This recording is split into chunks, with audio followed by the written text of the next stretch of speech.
What is up, everyone? Welcome to L2R2 PlayStation Podcast. My name's Fonzie. I'm joined by my co-host, Indie Game Dev, my UK bro from another mum, Callum Monroe. Callum, how are you? Yeah, I'm good. Yeah, I was just saying to you before, just had some strangely sunny days. So spent yesterday washing my car, and today I went on a big walk in a nearby forest. And yeah, it's been quite nice. It's been really weird because it was genuinely like warm and sunny all day, like completely clear skies. So no idea what's going on there, but it's been nice to get out the house a little bit and have some nice weather. Yeah, it's weather's been weird, right? Where we were like, both of us, I think, experienced like crazy winters, and then it Mm, feels like the flip of a switch, and then now we're kind of yeah, starting to switch to springtime, which I'm not mad at. If we can yeah, get there faster, I'm all for yeah. it.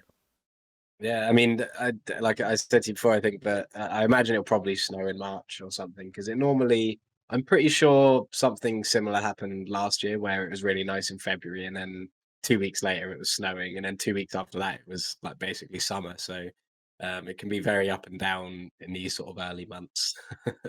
That this whole thing reminds me with like winter and extreme winters. I'll periodically go on Facebook, and it's really just like it's like Mad Max there for like just the worst comments and stuff. But I'll see them anytime our local like news outlet talks about crazy snow because we're still having that like in the mountains around us, and people will just Mm. chime in going, I guess global warming's not real, nothing's happening there Yeah. anymore. Look at all this snow, and it's just you don't know what to do or say. You just kind of it just makes me tap out for the Yeah. day for wanting to interact with any other human being. Yeah, well, I mean, there's a lot of people, and it leaves a lot of room for stupid people. And they're all on So yeah, I Facebook, think that's really. the best. Yeah, they're all on Facebook. Yeah. But yeah, it is what it is. But you've been playing some games. I know you were telling me about one of the Final Fantasies. I forget which one, but you were jumping pretty Yeah, hardcore into that. Why don't you tell me about that?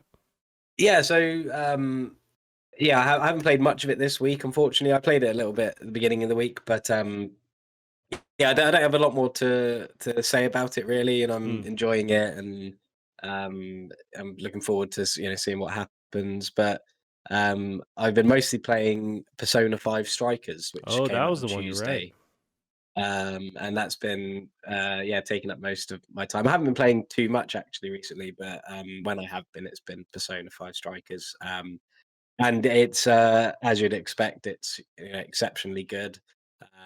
It's a lot more of a true sequel to Persona 5 um, than I imagined. I thought it was going to be more of a spin-off thing. In fact, it's actually one of the best sequels to any game I've played, and how it make sure it sticks to the familiar things from the first game. So it's kind of like a complete continuation of gameplay. They've added new things, they've refined a lot. Even where Royal was a refining of Persona 5, it's even more refined in this one. Um, so yeah, really impressed with it. It's a fantastic game, and I think the only downside I can think of at the moment is that it would be very inaccessible to people who haven't played the first. Not only because it picks up after this, huge 100-hour story, but also because it seems to expect you to understand the kind of combat mechanics from Persona 5. Mm. Not that the combat's necessarily very similar, because it's no longer turn-based. It's now mostly like the Warriors games, where it's button mashing and combos and hack and slash. But it definitely uses the same weaknesses and strengths and items and ways to sort of tactically play a fight. So it doesn't seem like it would be very accessible to people who haven't played Persona 5. But then again, that's what makes it such a good sequel, is it is a literal continuation, not just of the story, but it just really respectfully continues the gameplay as well, and how from things like the UI being very, very familiar, the enemies, the characters, everything. It has the exact same vibe and feel of Persona 5, but it's a really great continuation and evolution of it at the same time. Now this is the one that it released in Japan first, right? Strikers, and then we're getting Yeah, it what like yeah, 6 months later or something. yeah, around that. Gotcha. Yeah, you imagine, or I imagine you mentioned that it's less approachable for people jumping in, but I feel like this community of fans for Persona, they're so hardcore. It's like I don't think anyone's Yeah, jumping into this one for the no, first time, or I exactly. would Yeah, highly doubt it. I think you really yeah, are yeah, going to do your research and kind of figure out which one to jump yeah. in first. Yeah, and I think that's why it's hard to have it as a downside. I think it's kind of similar to. not that I want them to call it something like Persona 5 2, like they did with Final Fantasy and all of that, but I think just the way maybe it was lost in translation and marketed over here, perhaps, I don't know, or maybe it was just me not reading into it properly, but I assumed it was, it'd have some kind of story, but I thought it would just be a way to, because it's made alongside Koei Tecmo and Omega Force as, a Muso game kind of thing. Um, but it's not. It's literally just, it's mostly Atlas. The story's just like as good as quality as the original. The characters just as good. The voice acting's great. All the production values there. It's just got a very small sort of difference in the combat and the sort of exploration that's more similar to maybe a Muso game or a Dynasty Warriors game. So it's very much the same to Persona 5 in a lot of ways, which I didn't expect. But yeah, it's absolutely excellent. And I mean, Persona 5 is part of the PlayStation Plus collection on PS5. And I mean, that game is just, it's very, very special. And, I can't recommend it enough. Is Strikers another 100-hour kind of deal, or is this a shorter experience? So I've heard it's about 40 to 50 hours. Oh, no big deal. And I think again, that's perhaps a way of them refining the story of the first one, because I think the reason Persona 5 can be that long, and because I mean, you see lots of people with Assassin's Creed sort of denouncing it because of its length, but nobody says that with Persona, because Sure. those characters are just so good that you don't mind spending that amount of time with them. So Strikers definitely feels a lot better paced and shorter in that respect, but because there's just a lot to do and a lot to grind and a lot of bosses to fight. You'll get a good length out of it, but yeah, it's a really really really great game. With the future of Persona, I know you're already deep into Strikers and you're satisfied with what they've put out, Mhm. but what do you foresee with like the next entry in the Persona series and what they would adjust, going forward as they work on the next true, sequel? Yeah, I don't know. That's something I've been thinking about whilst playing this, because not just because of JRPGs, but also the way that this has sort of happened. It reminds me, a little bit of like Final Fantasy, where you've got Final Fantasy 10 and 10 Part 2, and then you've got 13, 13 2, and 13 3. It kind of reminds me of that kind of thing. Mm, Um, so I imagine that I mean, I don't know whether they would do another continuation of these characters, but if they were to make Persona 6, with an entirely new bunch of characters and new story, then I don't know. I mean, you'd imagine it'd still be at school. That seems to be the staple setting of it, and is what most of the gameplay is about, with the sort of life sim aspect. But um, yeah, I really don't know. It's strange because their games are very simple mechanics and they feel mechanically similar across the board. It always seems to be the story and the characters and the visuals and the sort of more quality of life things that seem to be added. So yeah, I'm really not sure how they'll approach it. gotcha. Yeah, this is I keep saying every time we bring it up, it's on my list at some point before I die. I got to Yeah. jump into this, and I'm sure I'll unlock some fanboy, alternate dimension part of myself where it's like I'll spend tons of time into this as well. So maybe I'm just putting it off, knowing that I don't need another 100-hour, time sink, Yeah. but I do got to try And this. and Persona 4 is the best edition of it is available on Vita, and that's another stellar JRPG that I recommend as well. Gotcha. You know what? While you've been playing Strikers, I've been jumping into had this hankering for Resident Evil recently, and so I've been jumping into Mm, Resident Evil Zero. So I've never really played this this game, and as well as the Resident Evil One remake that came out on the GameCube around that same time. So I'm mhm, jumping into that. I've been playing for a couple hours every day, and I'm really digging it. So it's got I would say maybe not issues, but it's definitely a product of its time where the movement is stuck in that before this pre RE2 remake where it's like very tanky. You physically have to kind of like shift your body in like quadrants, where you can rotate mhm. around. So it's kind of awkward to shoot and to move around. You're very slow, and it's all the areas are have these barriers of the doors, which are cool animations. It's that classic RE animation where it shows you the door opening to build tension, Yeah, but it just makes traversing the world and going back and forth so much longer and almost tedious. But mm, it, yeah, it is fun. It still holds up, man. This game is super beautiful. I know it came out on the GameCube originally, and now this is I don't know if they eventually remastered it or upgraded it, upresed it, but it still looks great on PS Now. And Mhm. yeah, I'm really digging this, and I want to try and complete some of these ones that I never really dipped into, as we get ready for Village coming up eventually. Yeah, Did nice. Yeah, I mean, Resident Evil Zero is fantastic. I love that game, and it's got really great extra game mode at the end called Leech Hunter, which you should definitely jump into as well because that's a lot of fun. Yeah, it's and you say you haven't played the first Resident Evil, Yeah, there was that the remake remake? also. I haven't. That's on the list Mhm. too. Yeah, did you completed this right? Because every once in a while I'll go and creep and look at your trophy list, which you always Yeah. trump me on trophies. It's like it's embarrassing, but it looks like you Sorry. completed this entire campaign. Yeah, yeah, I beat it, and I did Leech Hunter, the extra mode, and I was planning to then go back through and clean up the trophies, but I just never did. The problem with Resident Evil is the best way to platinum them is to not stop playing them because I mean, the platinums are hard, but once you beat it once, you kind of remember the Yep. critical path and what to do, and it makes so the fresher it is in your head, the easier these trophy playthroughs are. So now it's one of those games that is difficult for me to go back to unless I'm really committing sort of time to it. But yeah, it's a really good game. It's got some really interesting parts with the two characters, and it's really scary, and it's got great environments and everything as well. So yeah, it's glad you're playing it because it's yeah, it's a really really good one. It's also going back to these games. It's interesting to play that same, the old school perspective where you're locked in, the camera's locked in away from Mm, over your shoulder versus like the RE2 and RE3 remake.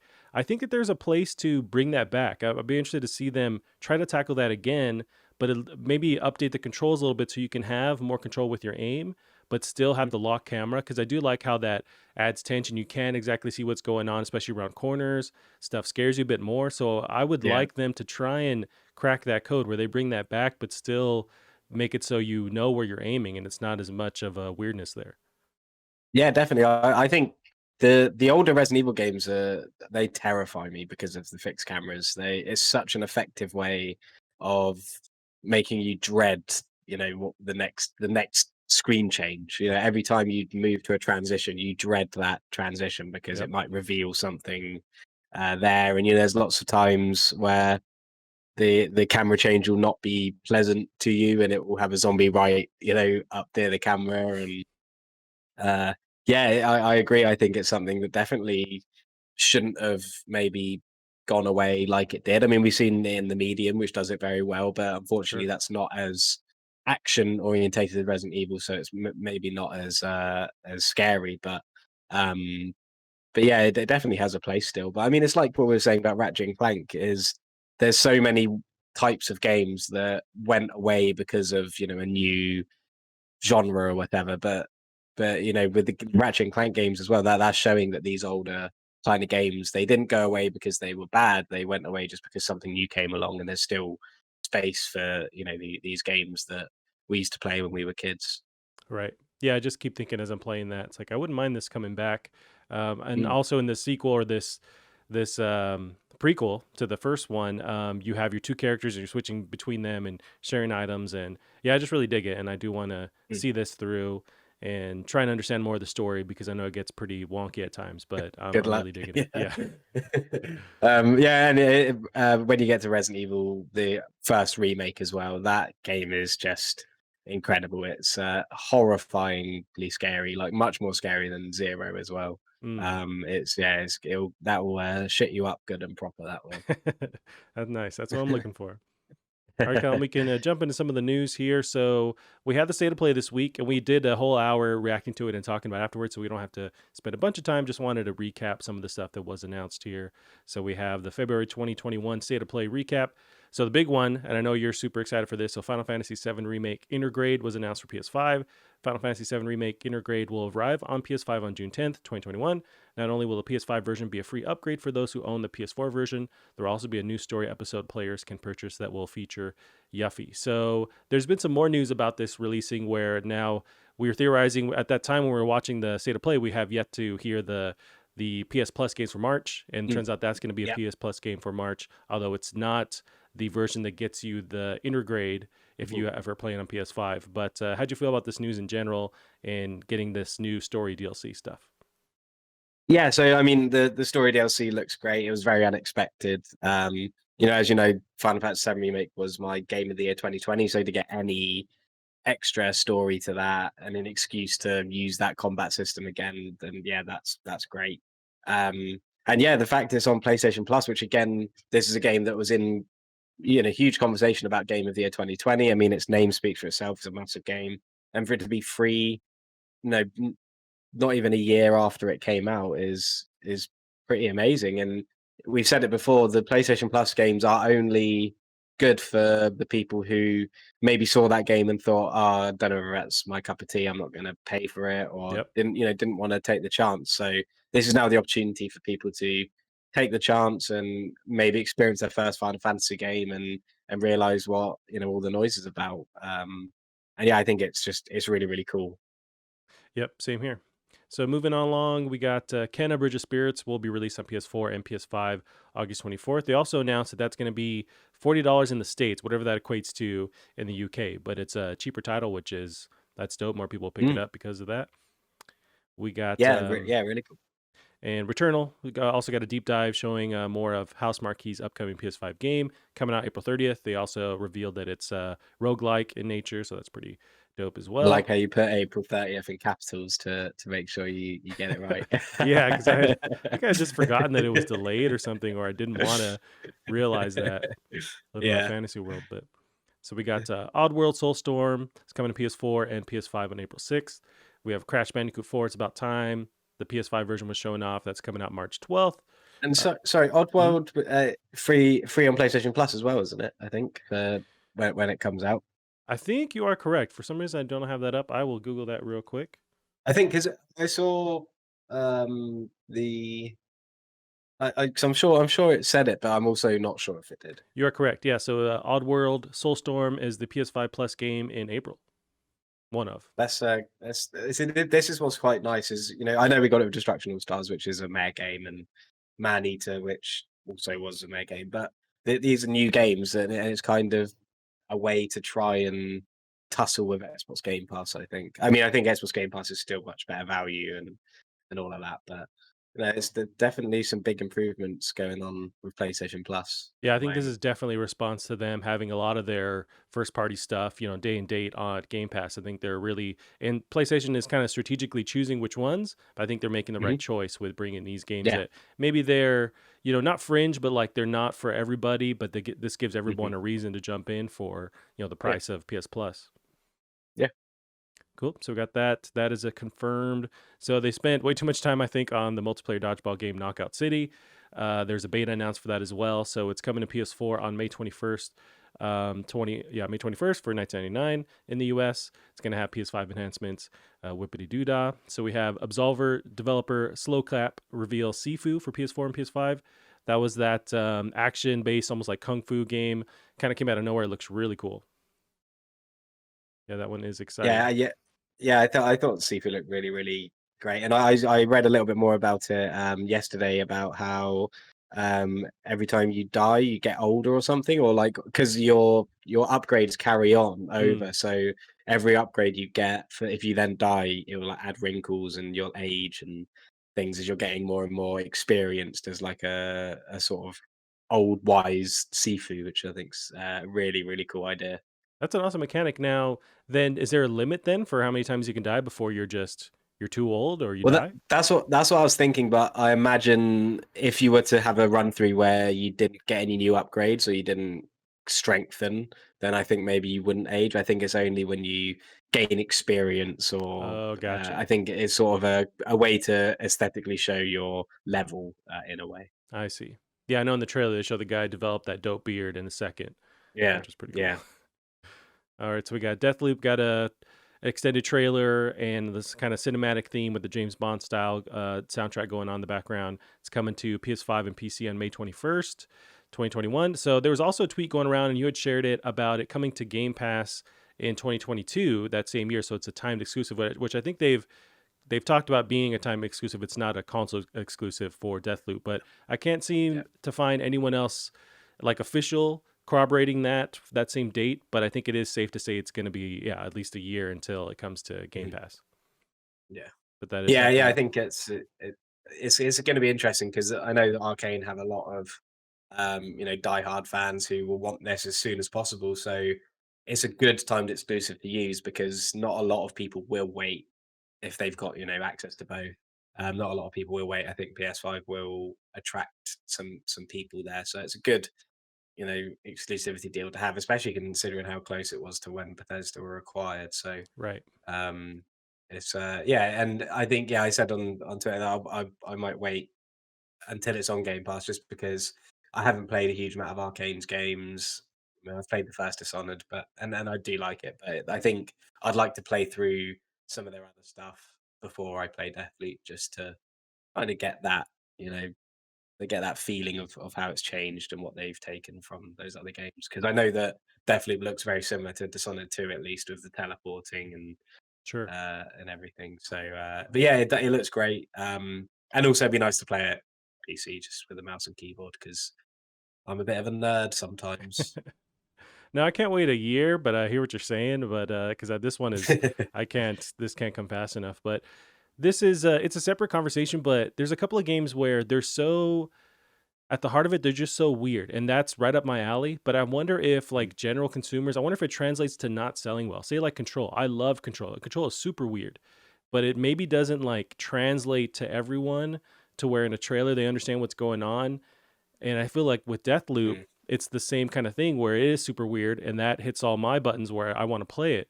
But I wonder if these weirder games that take these big chances end up not succeeding sales wise. And it's a bummer. They end up being critically acclaimed, but they yeah. just don't hear like regular people talking about them. Yeah, I know. Yeah, and that's another game I need to play. Control. Now it's on PS5. Yep. I've got no excuse now. But with Deathloop as well, 'cause I watched that video you sent me because I didn't understand it, and I do kind of understand it now. But I was hoping you could just help me out a little bit more. Is that so? I understand that you have to try and kill a certain amount of targets to get out of the loop, right? And they've stressed that time doesn't actually matter. It's, if you die, you'll start the loop again, so you can do it. You can take it as long as you like, and Yeah. that's fine. But it's the other assassin. So is that another player, I don't or is believe so. that some souped up AI that will just appear and mess up your game? See, I don't know if they've gone into detail enough on that, at least for me to understand. It seems like you're either jumping back and forth between these characters, or Hmm. maybe that is this other AI character that is also trying to, so it's like a race against them, but then do they change their approach every time, or do they show up strategically to kind of mess you up and then you have to 'Cause plan around that? that's the thing. That's the thing I didn't understand. I think he does say in the video, but maybe I can't remember. Is is the other assassin's goal to also take out these targets, or are they just there to take you out? Because if Yeah. they're trying to take out, if because it must be that they're trying to take you out. Because if they were going for the targets as well, then time would be a thing. Because if you just left it, the other assassin would kill them, right? So if it is there's just an AI, like a souped up AI that's really powerful and will show up like randomly, I think that's really, really cool. I think that'd be just like really awesome, That is really cool, although to that have. throws a wrench into the system of planning on all your characters or figuring out where they're going to be and then planning your route. You can Mm, plan your route, but mm, then if they're randomly throwing the wrench in there with being the other AI character, maybe that's what makes it fun. mm. But that seems like that can get a bit weird where it's like you've made Well, this it's plan, kind of like it's kind of like having a like nemesis in the right? original Resident Evil 3, isn't it? Just this thing pursuing you throughout the game, and I think that's really cool. And I think that would work. But yeah, I mean, I still don't quite understand. I still can't say for sure that that is exactly the kind of experience it is because I don't know what happens if you kill the other assassin. Does another one come, or do they get increasingly harder if you keep killing them? Can you get to choose which assassin you play as? Can you play as the one trying to stop? Yeah, it's just it's very muddy, and I just don't really understand it.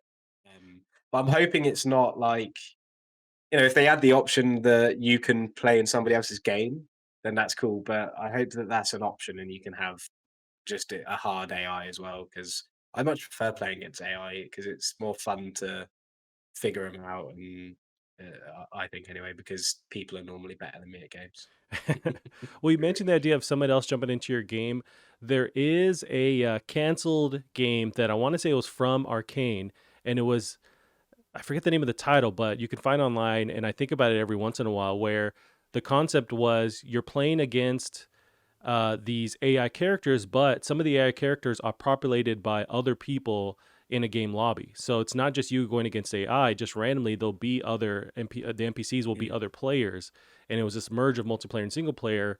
And the art style looked really cool. And it was very, very reminiscent um, of Dishonored, and then eventually those some of mm, those ideas carried over, at least aesthetically. But they were trying to do that. I don't think this is going to be that, but they were trying to merge those worlds, and that concept always seemed really cool. I forget the name of it, but it was a really cool idea that just didn't come through. But I think they touch on it yeah. a little bit on one of the game dev documentaries from NoClip. They talked to Arcane and how they were. I want to say it was Arcane that was going to work on a Half-Life game as well that was canceled. So they talk about that game in there too, but they go into detail on it and how it was this Mm. cool idea that just they just never were able to pull it off. But yeah, they did try. Yeah, I think maybe if I watch a few more trailers and with this new information about it, then maybe I could figure out. But yeah, it's just I think it looks great. I can't be super excited for it because I don't really know whether it's something that I would enjoy yet, just because I don't know really exactly what the experience is. But it does look cool and the shooting looks like fun. So yeah, I don't need to know everything. I think it hits all the buttons for me, so I'm on board either way. And honestly, like the less I know, the better. Sort of like how Death Stranding was a bit. It's like I have no idea what's going on, and I'm all for it because I just want to have that mystery there. So I'm definitely on board for Deathloop. But yeah, we'll see. It's coming out pretty soon. So this other one here is pretty big. We expected to see some news on Ragnarok. It was not there. So later in that day, Corey Barlog did tweet out this kind of reference indirectly to Ragnarok. So he tweeted, I don't know who needs to hear this. Certainly not me, since I have never heard of it. But when it's done, but he says, when it's done in all caps, trust that it's Mhm. what's best for everyone. So he's referencing Ragnarok. I'm assuming not being here, but also not releasing it until it's done. How do you feel about this tweet? Is there not enough to go on? Does this mean that, we don't get it this year and he's really holding on, or they're just not going to show it off this year until they're ready to show it off? Yeah, I don't know. It's really confusing now because we were given that 2021 date. So Right. I think it's logical to expect, an update at some point. But I mean, it could have meant that the update is coming in 2021. The reveal is coming in 2021 as well. Um, so yeah, I mean, people shouldn't. I imagine people are pestering him and being a nuisance. That might be why he wrote that tweet, which is annoying. Yeah, I mean, I pester people about resistance all the time, so Yeah. that's I can't really talk about that, but Yeah, it's interesting where I don't think Sony needed to make them put a 2021 date to sell the PS5. It was showing off during that PS5 reveal because the PS5 was going to sell regardless. So it's like not like they needed Mm, that. They could have just showed that title without a date and still would have gotten people riled up knowing that that's coming. So that the idea of labeling that 2021 seemed just super interesting to, why kind mm, of add that if inevitably they're going to have to move it, why put that date in there and whose decision was it? It's just very strange. And as we get closer to, eventually what fall time possibly this coming out, if it is hitting 2021 and not having any information, it just gets weirder and weirder. But I say they just scrap that date and just say, you know what, we're mm. working on it and it's ready when it's ready. Maybe give us an actual snippet of gameplay to kind of ease that and then remove that date, the 2021, and just say we're working on it and we'll give you updates soon. Yeah, I mean, again, it might have been that we misread what the date meant, and that it meant 2021 is when we'll see something of it. Because I mean, we sometimes get that with, I'm pretty sure Fallout did it, where they had a date on some website and no one knew what that date was, and the date ended up being a reveal for Fallout 4, Sure. and everything like that. So it could have just been that they wanted to be like that. This is the new title for God of War. You'll see more in 2021. It definitely could have been that kind of message, but yeah. Either way, I just want to see something about it now, and I think when I do, that will spur me on to replay God of War as well, which I definitely want to do at some point. But I think I want to do like all of them, like all the original three, the PSP ones, and maybe even Ascension if I'm feeling nice enough. I am down, yeah, to revisit those. They're Mm. the entire series. I don't think I ever really gave them much time. I would dip in here and there, but I need to actually sit down and commit to playing all these. Ah, they're so good. They're so much fun. Nice, Callum. Well, yeah, that was it for State of Play. Just an update on stuff coming out this year. It seems like overall this year with PS5, it's going to be a lot of indies, remasters, and then some of these other, smaller experiences, or maybe, just not AAA, but still enough to keep everyone satisfied. I'm fine with how this year is shaping. Not these big juggernauts haven't been announced yet, like say a Horizon or a God of War, but I'm fine with them not being this year. I think there's still enough to play, especially since a lot of the PS4 games are getting longer legs with the PS5 upgrades, like Tsushima, Mm. God of War. I would love for them to do a Last of Us upgrade this year too, but I think we have enough going on this year, Yeah, so I'm satisfied. And a lot of people can't even get the PS5, so what are we worrying about exclusives coming this year? exactly. Yeah. Alrighty, Cam. So we got the next one here. A bit of bad news, and it's interesting to see what's going on with Japan, Sony Japan. So we got PlayStation is winding down Sony Japan Studio. This is Andy Robinson and Alex Calvin of Video Games Chronicle. Sony is winding down the original game development at its oldest first-party developer, Japan Studio. The iconic developer behind Ape Escape, Gravity Rush, and Knack has seen the vast majority of its development staff let go after their annual contracts were not renewed ahead of the company's next business year, which begins April 1st. Asobi Team, the group responsible for the Astrobot games, will continue as a standalone studio within Sony Japan. Some Japan Studio staff will join the team at Asobi. Sources tell VGC that this restructure stems from PlayStation shifting more power from its native Japan to its new U.S. headquarters. Since the company moved its HQ to California in 2016, it has been centralizing power there, leading to layoffs and restructuring in SIE's regional offices. VGC's reporting corroborates a Bloomberg article from November of last year, which said that Sony Japan had been sidelined and its development teams had been cut out. Callum, how do you feel about some of this news coming out of Sony Japan? Yeah, it's weird because Sony Japan are obviously much more than a studio. You know, they uh, publish games and do all sorts of things for PlayStation. So, yeah, it's strange. Like it says, maybe the way that they're now structured more so in the West is maybe it's just an easy decision for them to handle that sort of more so from that space. But it's also exciting. Well, I mean, it's very sad for anybody who loses their job as well. But it's also the silver lining, I suppose, is Asobi getting some more focus because everyone loved Astro's Playroom. And I think everybody said that they'd like to see more of that IP. And you know, we've been saying recently that Ratchet and Clank is still timeless, and those kind of games aren't really around anymore. So to see a proper 3D adventure game centered around Astro's Playroom would be amazing, I think. So yeah, hopefully that's a sign of things to come. Yeah, and there's another fold to this, some more very prominent Japan devs leaving Sony. So this is from pushsquare.com, Liam Croft. Two more Sony Japan Studio devs depart at the end of this month. Following in the footsteps of a couple of other departures, two more members of Sony Japan Studio have confirmed they will be leaving Sony Japan Studio at the end of the month, those being Bloodborne producer Masaki Yamagawa and video cinematics director Ryo Sagabe, both of whom confirmed their exits on Twitter overnight. This comes after multiple Gravity Rush and Silent Hill veterans left the team to form Bokeh Game Studio, which was then followed up by the departure of Demon Souls and Soul Sacrifice producer Teruyuki Toriyama a few weeks later. It's not great news for a lot of these prominent, Japanese developers to leave, especially Mm. the producer of Bloodborne. I know there's a lot of anticipation support from people online that want to see a Bloodborne sequel, at the very least a Bloodborne like upgrade to PS5.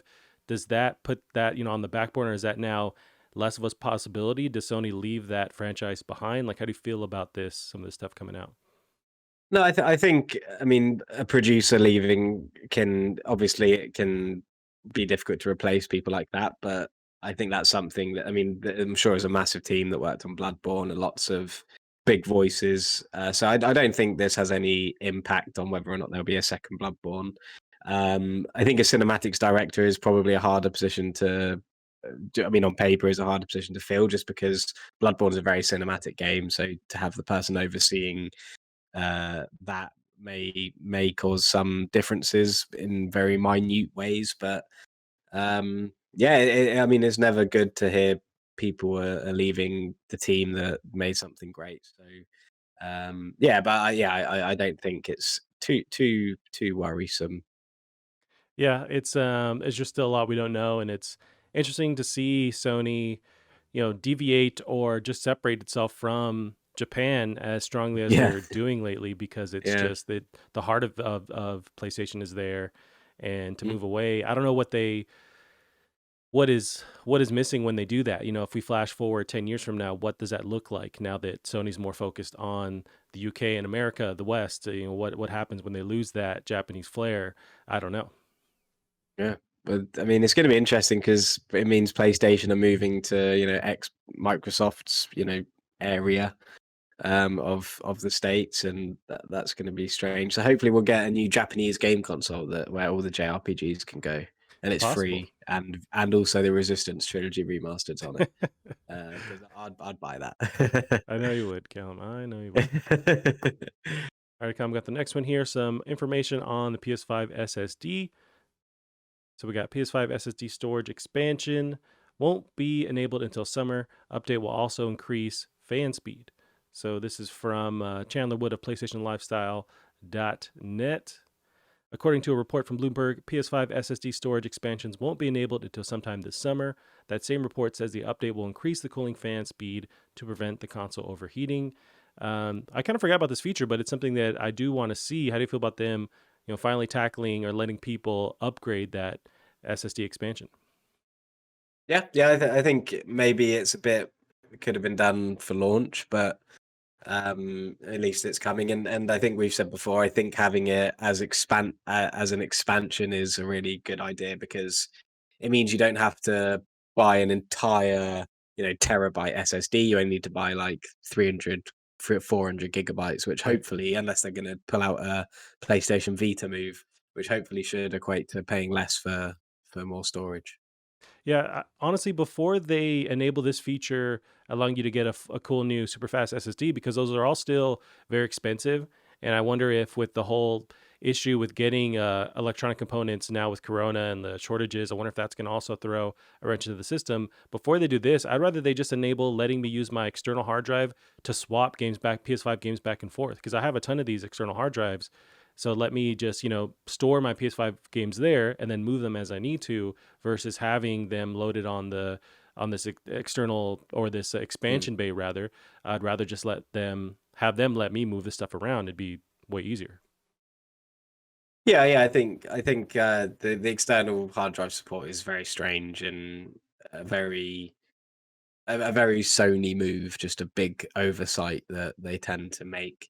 I mean, hopefully that can be sorted with firmware support, and have some different bits of software that can hopefully do something. I don't know whether that's possible or whatever, but um, yeah, it's frustrating for people who use external hard drives. I've never had any problem with either my PS4 or PS5 not having enough room, to be honest. The only time I have recently was because I had Warzone downloaded, which I deleted quite promptly because Yeah. it took up all my space. Which I know that a lot of people are saying that these consoles need to be bigger, but if you have like Black Ops Cold War on your console, then that's on you because that game is like 260 gigabytes, and that is just you should not download something that big ever. Like that is just outlandishly massive.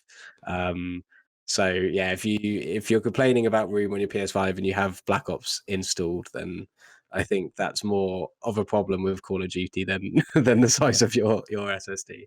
But some people don't have quick internet, so they can't just download games here and there. So I do get it is important to have extra space as well.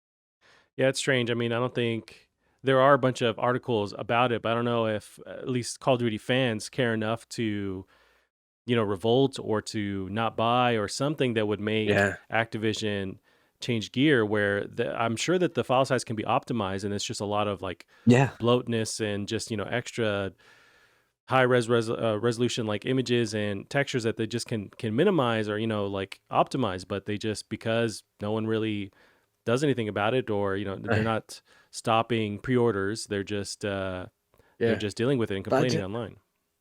I just don't understand it. I wish somebody at Activision would come out and say why it's so big, because like there's just no. I can't even think of a possible reason why your game would be 260 gigabytes. It's just like it's mad, and yeah, it's not normal. Like No. I really just don't understand it. And but yeah, I think people should be quicker to point fingers at things like that. Like you're saying, nobody's actually doing anything about it.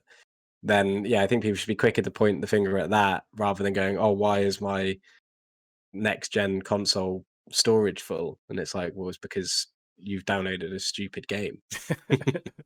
Yeah, it should tell you that as you download it. Just let you know, Yeah. disclaimer. But I do want to play. I do want to play the new Call of Duty, but I just can't fathom downloading 200 gig just to play like a 5 hour campaign. Right. No, it's a big hurdle. And I think maybe now they let you split up getting the single player, downloading that versus the multiplayer. I think at least they've Mm, talked about that being an option in the past. I'm not sure if that's something that's already been enabled, but at least doing that helps a bit. But still, they need to work on why their file sizes are so large. But yeah, that's a yeah. whole thing. Alrighty, Colin, we'll move on to the next one here. We got the March monthly games for the PS Plus have been announced. So this comes from IGN. Sony has revealed that the PS4 version of the Final Fantasy VII Remake, Maquette, Farpoint VR, and Remnant from the Ashes are the PlayStation Plus games for March 2021. Announced on the PlayStation blog, all four games will be available free to PS Plus subscribers from March 2nd. The blog confirms that the PS Plus version of Final Fantasy VII Remake will not offer a free upgrade to Final Fantasy VII Remake Intergrade on PS5. Are you bummed about this? It doesn't seem like that big of a deal, but I know some of the internet is angry that this will not get them the Intergrade PS5 version if they get this free PS Plus game. Yeah, I think the problem here is that Retrograde is only available on PS5. I think that's where I can see people having an issue. You know, Mm, people, the June's not far away. It's really difficult to get PS5s, and I'm sure it will be in June. yeah, To have this extended Final Fantasy VII DLC only on PS5 is a shame for people who haven't been able to get one. But also, you know, we always say we want games to be on PS5 only so that they have no limitations. You know, I understand it's a real pain in the ass that it's hard to get these machines, but we shouldn't sort of hold things back just because of that. We should, you know, we should let these studios try and get as much as they can out of these new machines, because ultimately it will make things better. Um, yeah, I can see why that seems kind of shitty. Maybe they should have thought about that. But the fact that the free version of Final Fantasy VII doesn't mean you can get a free upgrade to the PS5 version, I think is completely fair. I think, like we were saying, the only people who haven't bought Final Fantasy VII Remake are people who aren't that interested in it. So if they want the PS5 all singing all dancing one, then they should pay for it. They're getting the PS4 version for free, which is still my game of the year for last year. And they, you know, to say the PS5 upgrades free for people who, you know, invested in this game or who paid for this game, I think is a much better move. Because you know, you get enough people moaning that a game they bought has just gone free on PlayStation Plus. But so if they were to say that the PS5 version is included with the PS Plus one, I think that would probably make more people angry than the other way. But yeah, I think it's a kind of stupid, an entitled thing for people to get mad about, because this game shouldn't be anywhere near PlayStation Plus. right. It's far too new, far too big, far too, you know, it just shouldn't be there at this time, I don't think. Obviously it's amazing, it is, but yeah, I think to complain that you're not getting the PS5 version for a game you don't even have, you haven't even played, Yes. is kind of stupid. Now it is constantly or very often on sale on PSN. So I mean it's not Mm, like in these next coming months you're going to have to pay another, full $60 full price retail for it. no, Odds are yeah, it's going to be $30 half off, something like that. So you yeah, jump into that for that low price, and then you get that integrate in there. I mean, Mhm. and it's a free game that you got to experience on PS Plus. So at the Mhm. end of the day, it's really not enough to get your, Yeah, get your and it feathers. means you can now play it for free, which Right. you couldn't have done before, and then decide if you want to play it on PS5 or not. Yep. So, how are you any worse off? And I was looking on the store, and apparently if you upgrade your PlayStation Plus version to the digital deluxe one, that will make you eligible for the PS5 upgrade, You're and right. Yep. that costs $20 just on its own, and sometimes that even goes on sale. That sort of thing you can buy that upgrades your version. So you're going to be paying at most $20 for the PS5 upgrade if you get it through PlayStation Plus. So Right. yeah, I just don't understand that one. But yeah, I think the fact Retrograde is PS5 exclusive can definitely be seen as a kind of shitty thing to do. Yeah. Yeah. So as far as other PS Plus games for March coming up, we got Maquette shown off here or revealed as one of the PS Plus games. This game looks super interesting. I don't know if you've seen footage of Mm. it, but it's just this very trippy, not MC-esque, but some kind of weird puzzle within a puzzle, and it just seems really awesome. Is this on your radar at all? Yeah, I saw. I can't remember who it was that showed me gameplay of it before, but it was a while ago. And I remember thinking it looked really cool and trippy. It's nice to see it come into Plus for free. I don't know whether I'll play it or not, but as always, I'll add it to my library, and it's there if I ever feel the need. But yeah, it looks really really bizarre and mental. So yeah, it looks like a cool game. I'm definitely jumping in. I remember seeing footage of this a while ago and thought it was very trippy, very mind blowing, and it's gonna make my brain hurt, but I'm all for it. And it gives me vibes of say like The Witness, but I don't think the puzzle aspect is gonna be as brutally hard as The Witness was. I mean, Witness makes you feel bad about yourself for being so dumb, and this looks like it's a bit more approachable, but still, very Yeah, complex concepts going on. yeah. But yeah, we got that confirmed. And then the next one here is Remnant of the Ashes. Have you seen this, played this at all? I just played this for the first time just like a week ago with my buddy Gavin on PC.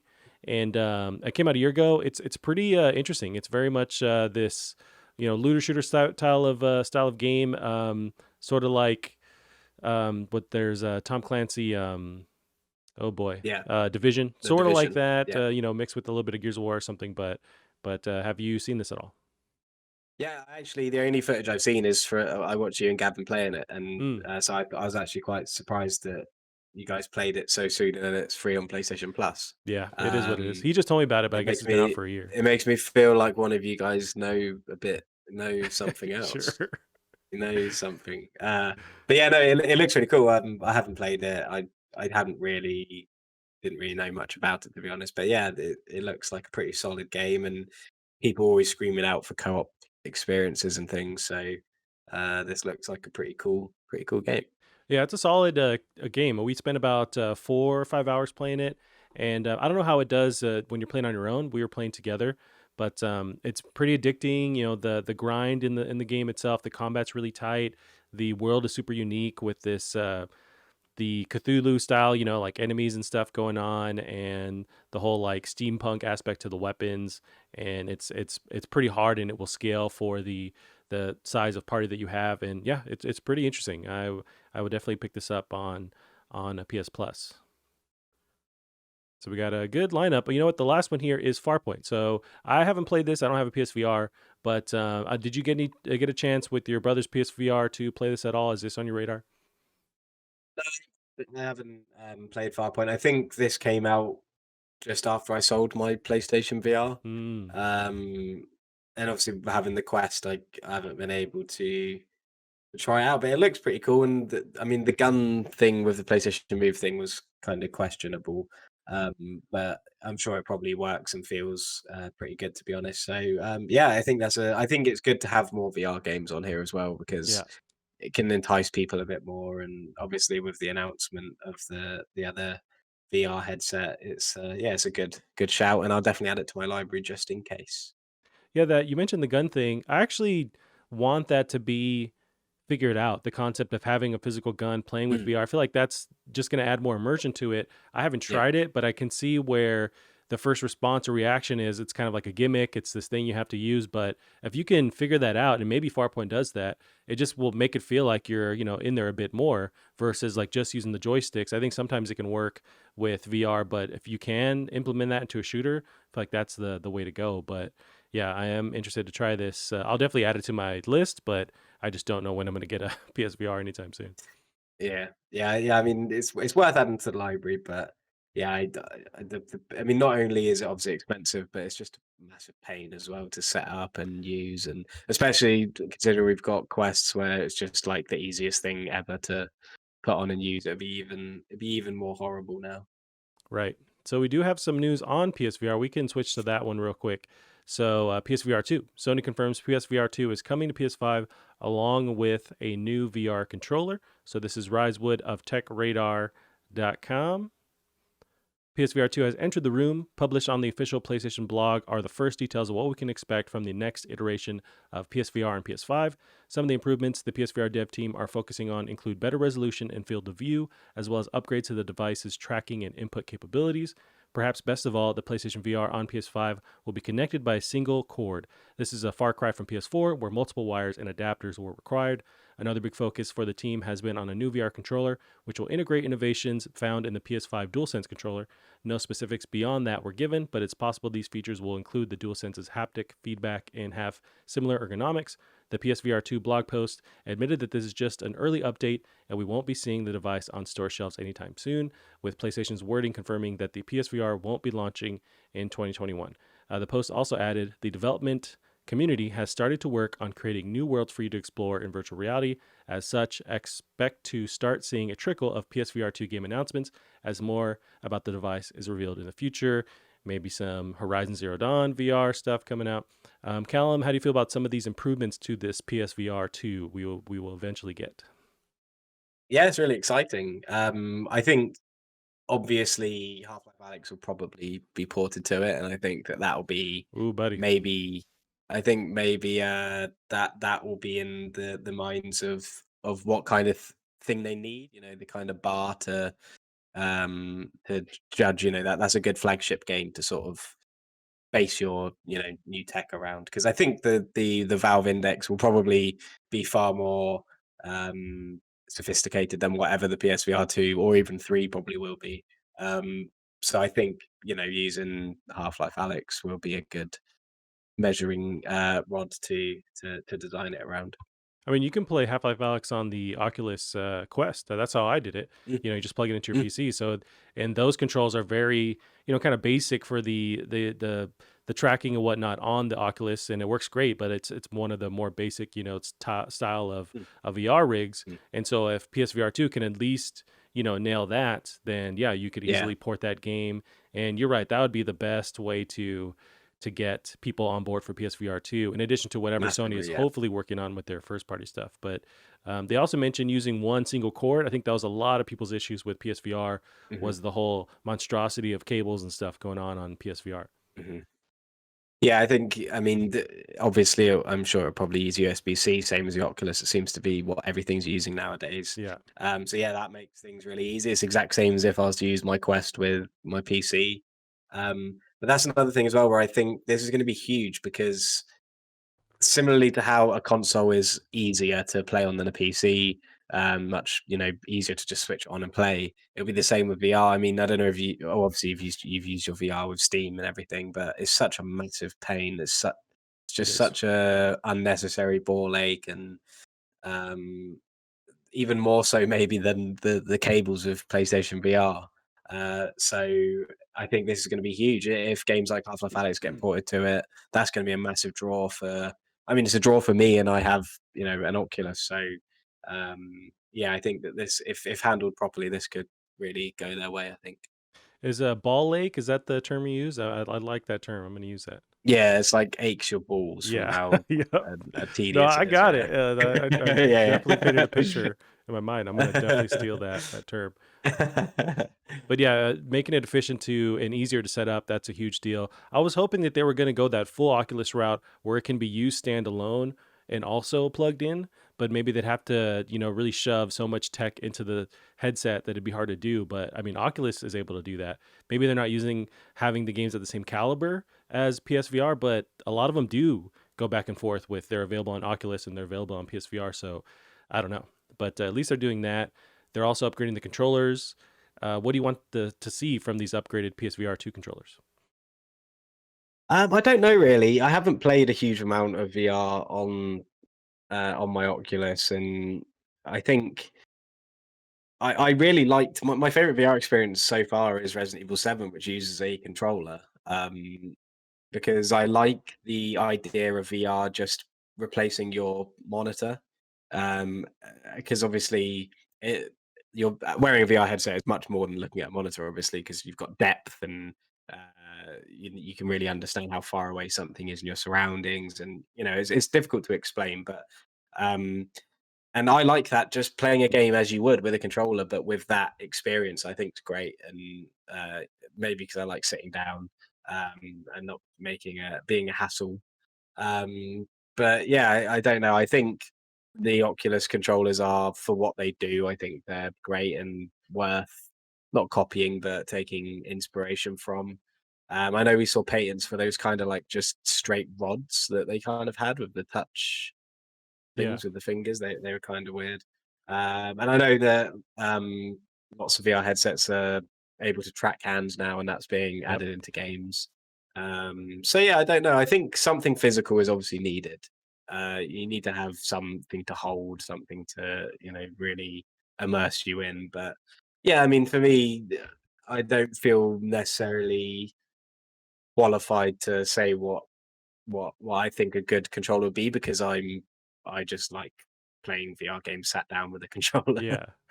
One cool thing that could add to the immersion in VR is transferring those the resistance in the triggers over to that PSVR Mm, controller to add the resistance as yeah. you grab items and that kind of thing. That could also add to immersion. I wonder if that's something a tech they can implement Mm, along with the haptic feedback just being more detailed, and that can help with immersion. So yeah, I mean if they just take the hardware out of the DualSense and put it in that new PSVR 2 controller, that'd be dope. They haven't confirmed the name. We keep calling it PSVR 2 just as a placeholder, but they haven't officially said. You have to imagine that seems the most likely, name scenario. But yeah. um, Yeah. they also said there's no announcements for it coming out 2021. They're just kind of starting the announcements here with talking about it initially. But when would you expect, now that we at least got some information, when do you think we would actually get this in our hands? I mean, I don't know if they're saying to expect PSVR 2 titles to be announced. I'd say, next year would be a pretty comfortable shout. Um, I can't imagine that we'd go a whole another year, as short as these years are feeling. I can't imagine we'd go a whole another year of them just showing off PSVR 2 games and not actually releasing it. I mean, it could be the end of next year, but I think it would definitely be next year. Yeah, I think that's safe. 2022 seems safe. And to start talking about it now and then but not be like to 2023 would be way too early. So yeah, I would agree that Mhm. 2022 seems like the right idea. Uh, One bit Oh yeah, go for it. I was actually saying it's kind of off topic, but I was saying to a friend earlier that we should actually have 2021 as the last year of this age, and then have like the year one, but AC. So you know how we're like AD right now. Sure. We should now be in year one AC starting from next year, and AC stands for after COVID. So we've got like a whole new age where we could just start from year one again, Yeah. and then we've got the BC years, and they were very long ago, and then we've got the AD years, which had a good run for 2021 years, but now we've got the new years, and but yeah, that just reminded me of that because I was thinking there's not going to be a 2023. Yeah, that's a That's year interesting two. idea, Callum. Well, you should keep that to yourself and not tell anybody. But uh, yeah, it's interesting. You know what? There is a YouTube channel called Kyrgyzstat. I want to say they're called. They do these animated videos that explain like a really complicated idea. So like different dimensional travel or like nuclear stuff going on or different stuff in the universe. But they release his calendar too, in addition. But they explain that the way we chart time now isn't very accurate. that we should add 10,000 years to our current timeline. So they would suggest going, instead of it being like 2021, it would be 10,000 2021 Hmm. to like make it more accurate for when we could actually chart like human um, time frames. And they explain it way Hmm. better than I am. But we bought Hmm. the calendar because it's a dope idea. But they Yeah, yeah, yeah. recommended that as like a more detailed way to kind of fill in So the it like gap. doesn't have the like BC separation. It's just Right. all one. Yeah. So I'm saying we should separate again, create a Okay. third, like a third age. Yeah, maybe we can release those, you know, L2R2 AC calendars you're talking about Yeah, exactly. Yeah. for two people out there. One curiosity I have with the PSVR 2 as we end it is the price. What do you think they're gonna try and nail with the price? I feel like if the original PSVR retailed for, was it around 300, 350, something like that? Yeah. I'm It was just going. like 299 and or 349 maybe. I want to say it was around I there, can't remember. with the PS4 Yeah. still being around 400 ish around that time, and then that Mhm. PS4 Pro launching. What is the right, you know, price range they need to nail for PSVR 2? I mean, the Oculus Quest 2's got to be what they look at because I mean, what was that? What's that like 250 quid? I want to say Yeah, in the for States it's like the 299, 200, something like that. yeah. I mean that is remarkably cheap and is the sole reason I got one because bang for your buck is Right. just so cheap. So you'd have to imagine they've got to try and compete with that because I mean that's something that can be played wirelessly. It doesn't have to be connected to your PC. So Yeah. I think I mean they've got a I know it's a low price point, but unless they've got something that the Oculus doesn't, they've got to try and compete with that because there's no reason for somebody to get the Quest unless there's some absolutely crazy exclusives coming, which could be the case. But yeah, if there's some amazing launch lineup coming, then maybe they could afford to charge a bit more. But yeah, unless that happens, they have to compete with that Oculus Quest 2 price. Yeah, if they're not going to nail the same price, then they need to explain how this is more of a premium. This has better, you know, Hmm. resolution in the screen or more features, or like you said, more exclusives. They have to really drive that home as to why you're paying more. Otherwise, that's a hard. It's a different age now. With, you know, the original PSVR didn't launch when I want to say the Oculus still wasn't a thing, or it was very new. Maybe the next year after that. Hmm. And with that being so cheap, they have to compete with that. It can't be, you know, $400 or $500 anymore when the PS5 itself costs around that. So it's going to be interesting. But so they are in this rock and a hard place where they have to implement these next gen features into it, but also not skyrocket the price to be just as much as the Hmm. console and compete with the Oculus, which is taking everyone's lunch as far as VR goes. So it's a Yeah. very weird spot. But I think VR is still very new and amazing. So I don't think it needs to be anything that special. I think people are just happy as long as it's easy to use and easy to pick up. So yeah, I think like you said, they don't need to focus on massive, expensive things that's going to drive the price up because they just don't need to. They just need to make it as simple as possible and just allow it to play games well because that's another thing that may allow them to charge a little bit more is you need a real, kick-ass PC to run VR comfortably with Yep. an Oculus Quest. So by knowing that you're buying this PSVR 2 and it's going to run really, really well on your PS5 with no, strings attached, you don't need to worry about anything. It's just say Half-Life Alyx gets ported to it, you're not going to need to spend 800, £900 on a PC to run that. It's going to run perfectly well on your PS5. That will warrant maybe charging a little bit more because you are paying for the luxury of not having to have a PC that's up to scratch as well. Gotcha. Yeah, it's interesting. It's still early on, but at least they're talking about it. And we'll see as the year unfolds what they reveal for it. So, Cam, we'll end Hmm. our podcast on this last story here. We got Days Gone PC packs ultra wide monitor support, improved visuals, and more. So, we got this from Sammy Barker of pushsquare.com. PlayStation exclusive Days Gone is coming to PC later this year. The official Steam page for the title, also available on the Epic Game Store, reveals that you can expect ultra wide monitor support, unlocked frame rates, and improved graphics. Obviously, outside of these additions, this is the exact same game as the one already available on console, so there are no additional features or modes, although it will ship with all of Sony Ben's excellent post release content, including the arcade style challenge mode.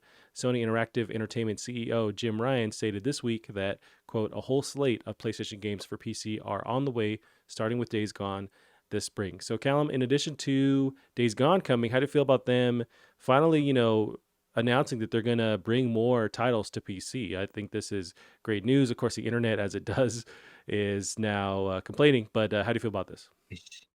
Yeah, it's great. I mean, it's more people being able to experience these games. I think Days Gone's massively underrated, and I really need to go back and play it again. Um, Same.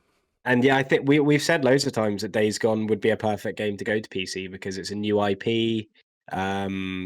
It's not that, like you're saying with Control. It was received pretty well, but it was perhaps overlooked in a lot of areas. So it's a perfect game to get out there, especially if they're going to do what they did with Horizon and announce a second one exclusively to PS5. Yep. Because again, that's just going to entice people over to get a PS5. So, and I'm not surprised that. And again, I think we've talked about this before, but I'm not surprised that more games are going to be going because, again, it allows them to entice people in with sequels and things like that. But most importantly, it allows more people to play these games, which is nothing but a good thing.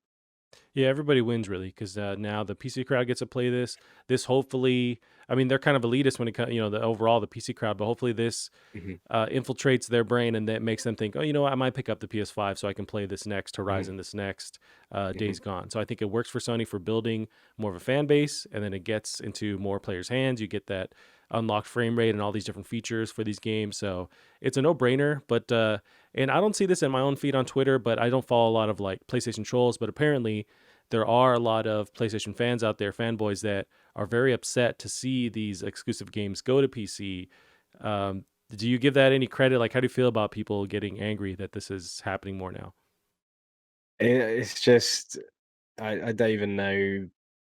Like, there's not even any way I can even sympathize with that perspective. Like, I can't even see where they're coming from in any way. Like, Yeah, I don't understand because it's not even the conversation of do exclusives make for better games, because this is just one game series and it just doesn't matter. It's been out for years now.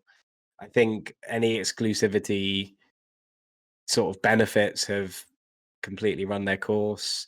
Um, it's just a, a really stupid way to think. But that's what all these people. I don't even think these people play games because if you look at, if you see some of these people out in the wild on the internet and you click on their profile, they don't tweet about the games they're playing. They don't tweet about games they like. They just tweet about, "Oh, this runs really badly. Oh, look at this side by side photo." right. And it's just like you don't even play games. Like, you just sit there and try and find problems with competitors' games, and it's just, yeah, it's knackering and tiring. But it looks like people are starting to, come round and realize how pathetic it is, and it's just the little children who you just can't get through to that will Yeah, carry it on. yeah. Hopefully, it's changing. And yeah, I Yeah. mean, I don't share that any sympathy as well. It's like it's just more people get to play the game. Cool. What would Yeah. you like to see as far as other? Because I think Sony has to be strategic in this. I don't think we're going to see Last of Us. We're going to see um, any of their core, franchises, say like a God of War. I don't think we're ever going to see those come to PC. Maybe not ever, but anytime soon. Mhm. I think they're going to focus on these ones around the edges that maybe didn't get enough attention or just don't stray away from, don't affect their core business strategy. So, say Horizon, Days Gone, that's perfect. That's Stranding. What are some other, outlier PlayStation properties that could lend well to PC? I think Bloodborne's an obvious one. I think that will Ooh, no doubt come to PC at some point. Um, Otherwise, I mean, maybe Uncharted. That's due a resurgence soon. Um, that's one of their pride and joys, though. So I feel strange about that. yeah, I think Tomb Raider has shown that there is a market on PC for these games, and I don't think a lot of people liked the newest Tomb Raider, especially in the PC space, because I mean those games were massively partnered with Nvidia and all these different things. So I know that they're big in the PC space, and I think Uncharted would fit well there. I think, especially considering it's now being handed off to make maybe smaller scale or spin-off kind of titles. I think that could be a good one to not necessarily release the spin-off on PC straight away, but I think the first three Uncharted's could do quite well on PC. But whether or not that will happen, I'm not sure. But yeah, so I think Bloodborne is the most obvious one. I think that will definitely come to PC because there's huge communities on PC that play those games, and I think it would just be a no-brainer financially, and it would make people happy as well. I think I could also see them going with Tsushima, bringing that to Mm, PC, and I would love to also just see it with everything turned up, all the bells and whistles enabled. But that's one that's a newer property that gives more energy for the eventual sequel to. They can go that route. Maybe even some of the Blue Point games like Shadow of the Colossus, or even, and I think there was some controversy when it was initially announced because it did have a eventually on PC kind of label, but the Demon Souls remaster. I mm. feel like that could Yeah. eventually come to PC and that would be fine there, just with Mm, enough time in the way. But maybe everything is on the table. Just give it enough time separate from its release. Like maybe even say a Last of Us, a Last of Us 2, but enough time has to pass, 2, 3, 4 years, maybe even God of War. They allow enough time mhm. and then that's the only barrier. And then they'll work on allowing it to be on PC. Yeah. I think, yeah, like I said, I think with time, I think anything loses its exclusive sort of charm kind of thing. I think because it just gets replaced by newer games, and I think that will constantly happen. And hopefully, we'll get more announcements as well. So maybe they do have a slate of games that they plan to go to PC, but I'm sure they have a slate of games that they haven't even announced yet that are going to be exclusive to PlayStation. So, yeah, I think there's so many of these games now that deserve more reach. I mean, I'd be happy for any PlayStation game to go to PC, to be honest. But it's which ones they choose is a different story. Maybe a Knack 1 and 2 remaster, coming to PC could Yeah, be give the could be people what they want. yeah. But yeah, I think overall it's good news and it's cool to see these games with unlocked and all these different features enabled and eventually people mod the crap out of them too, so it's Yeah, great to see and it hurts nobody, so they need to stop complaining. yeah, yeah, Alrighty, Callum. So that is it for our stories for the week. We've shelved the PlayStation Book Club talk this week to give us more time because we're just lazy assholes and didn't get around to finishing it. But we will do that next time. But yeah, we can end yeah. it here for the week. Callum, where can they find you online? Twitter at Bear Monroe. Awesome. And you keep up with the show as well on Twitter at Plastic Art Pod. That is it for us this week. We'll see you guys next week. Bye bye.